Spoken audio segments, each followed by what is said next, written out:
Good morning, Bitcoiners. Welcome to Bitcoin for Mere Mortals channel. We're going to talk about Bitcoin, crypto assets, technology, and the future. Bitcoin for Mere Mortals is also a book available at Amazon. Also, if you retweet this video, you can get it for free. Here we don't give financial advice.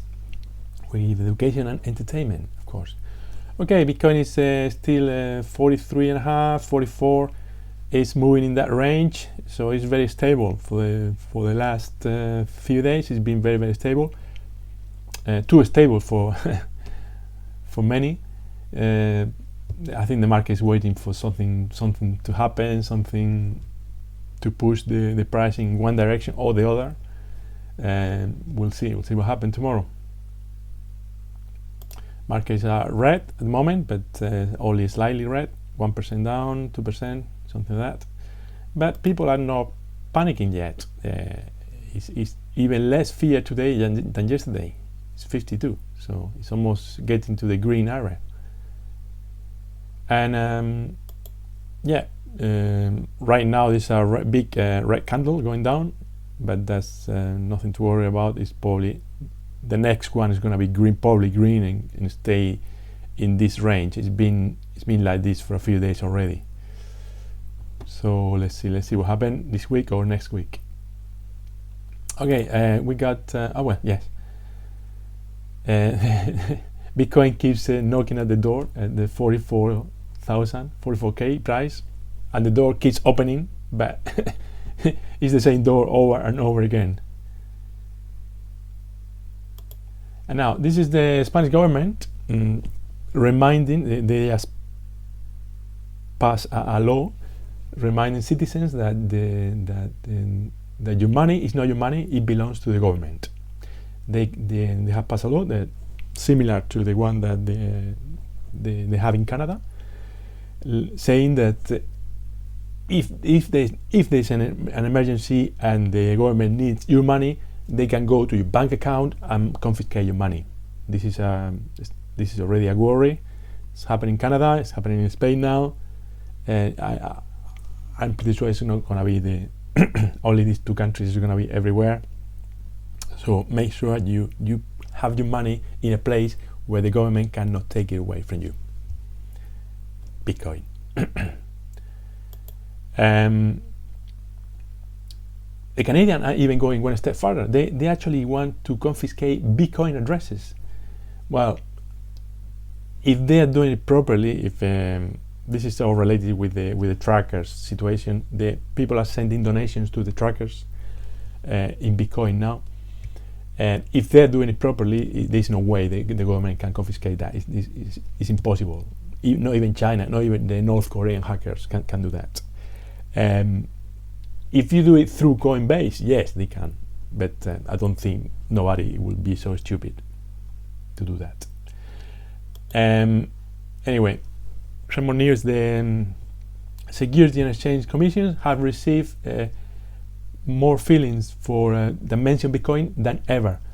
In 2022, the number of fillings have gone up a lot compared to other years.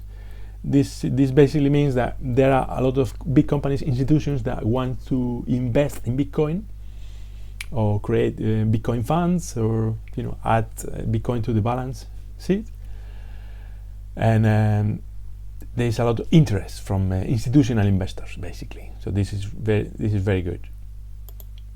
Also, the largest bank in Southeast Asia is offering Bitcoin to the retail investors. Another good news from banks, and JP Morgan has become the first major bank in the metaverse. Oh my God, what's going on there? Another piece of news that we have is that 3 sitting senators in the US have crafted a bill questioning the direction of the sovereign nation of El Salvador over its Bitcoin policy. They're basically asking Bukele, what's going on with Bitcoin? Why are you adopting Bitcoin as a legal tender and all that? And Bukele has responded to them in Twitter. Why don't you mind your own businesses? There you go. And here is got a very, very interesting interview to Charlie Munger, They asked him about in Yahoo Finance. Then I'll let you listen to the interview. Line in the markets because of inflation. Is inflation on the rise, and should we be concerned about it? Well, let me take that in the reverse order. Inflation is a very serious subject. You can argue it's the way democracies die.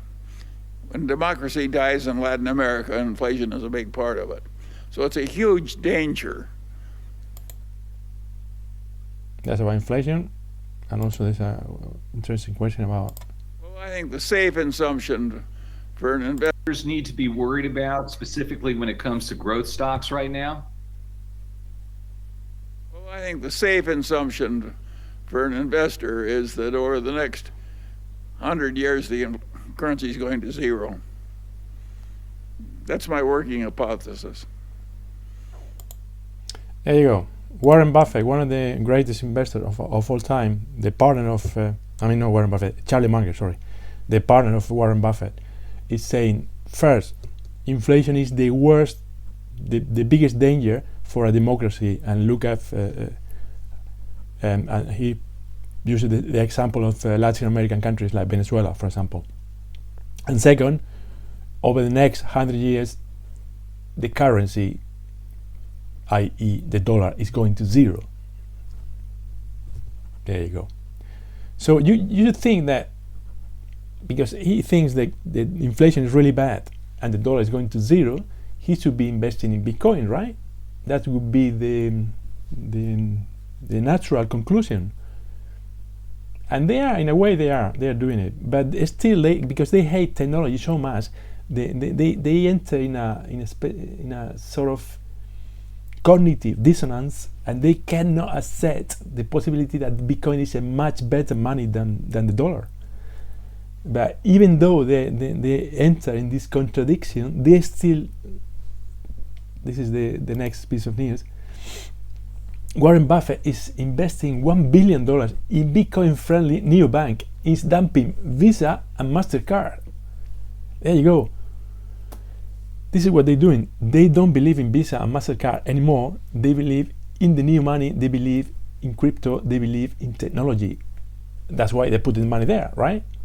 But if you ask them, what do you think about Bitcoin? What do you think about crypto? This is what they say. Crypto is like venereal disease. So it's a contradiction over a contradiction over a contradiction. But at the end of the day, don't listen to what they say. Listen to what they do, and they're investing $1 billion in Bitcoin. There you go. And this is a book for governments, How to Stop Bitcoin. And when you open the book, it says you can't.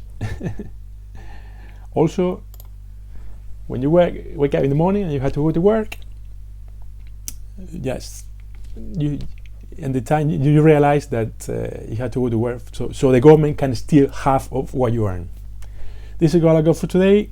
Be careful with your money. Don't let anybody steal your money. If you don't agree with anything I said, please let me know in the comments below. And remember to share this video and retweet and everything else. Thank you, and I'll see you tomorrow. Bye bye.